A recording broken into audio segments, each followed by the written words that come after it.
Greetings everybody, my name is Benny Cheng and I'm from TAP OC, and today on Dragon Boat Festival Day, or 端午节 in Chinese, I'm going to tell you the origin of this holiday, I'm going to tell you why we eat 粽子 on this day, and best of all, I'm going to teach you how to make one yourself. So come along and go for us for a little quick journey behind the story behind 端午节.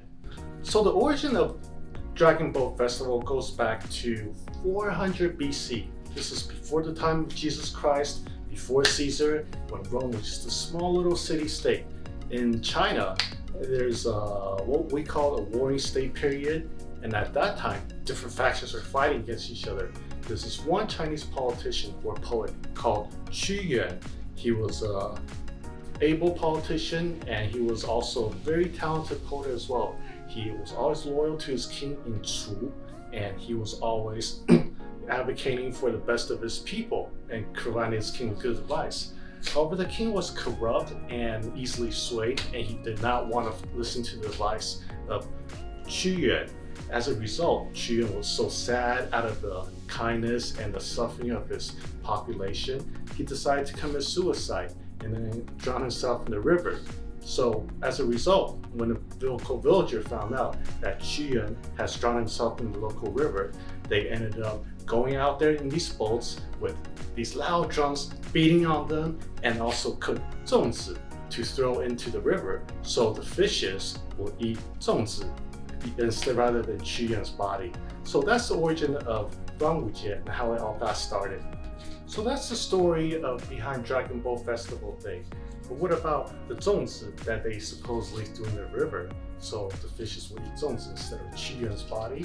Well, there's many different variations and regional preferences. There's probably dozens out there, sweet ones, savory ones.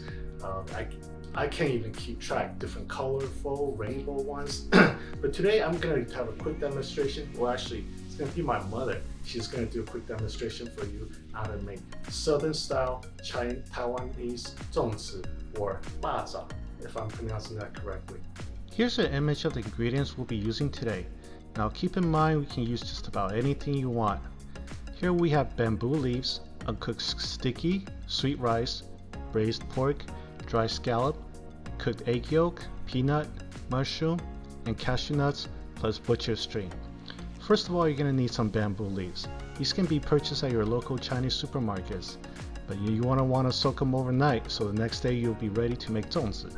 Start off by folding one end of the bamboo leaves in and hold it with your thumb on the right. Create a little pocket here. Then go in and add some of your sticky rice. Spread it on the inside. Just like that. Now you're ready to add ingredients. Now you can add them in just about any order if you like, and add as much or as little as you want. Here we have a little bit of peanut. Usually one piece of pork belly is sufficient. Then we add a piece of mushroom. Add a little more rice. Add a piece of the cooked egg yolk. Some dry scallop to give that a little bit of savory flavor. And top it off with a little more rice.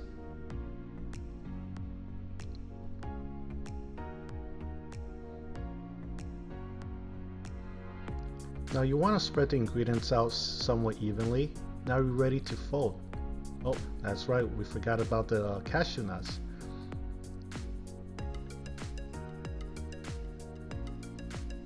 Now this is the little tricky part.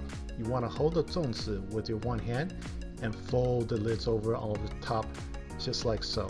It's going to take a little bit of practice. Now you have a 粽子 that actually looks like the final product. Grab a piece of butcher string. Make sure it's tight and secure, and just wrap it around a few times.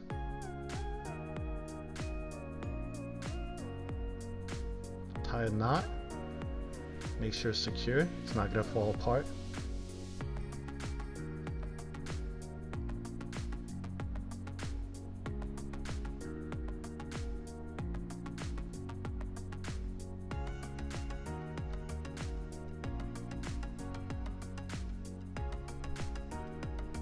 Give it one more knot just to make sure it's secure.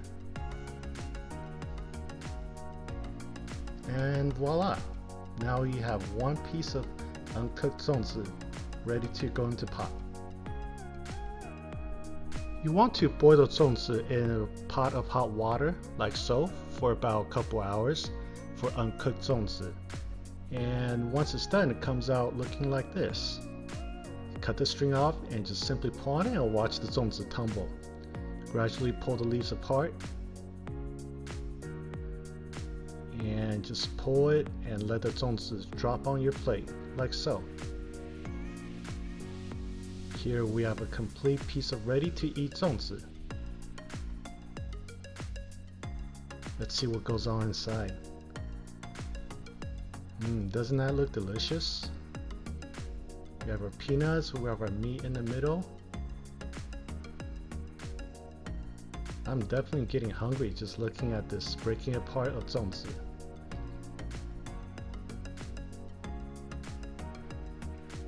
Well, ladies and gentlemen, this is pretty much it. I hope you guys have a good experience trying out zongzi. Bon appetit! Well, that looked fun, didn't it? Well, maybe too much work for some of you. Then how else are you supposed to eat zongzi? Well, most Chinese supermarkets, they do sell zongzi, and certain Chinese restaurants also sell zongzi.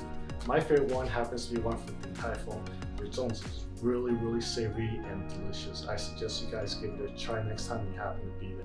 On behalf of TAP OC, I want to thank you guys for joining us today, and I hope you have a happy Dragon Ball Festival Day. Stay safe, everybody.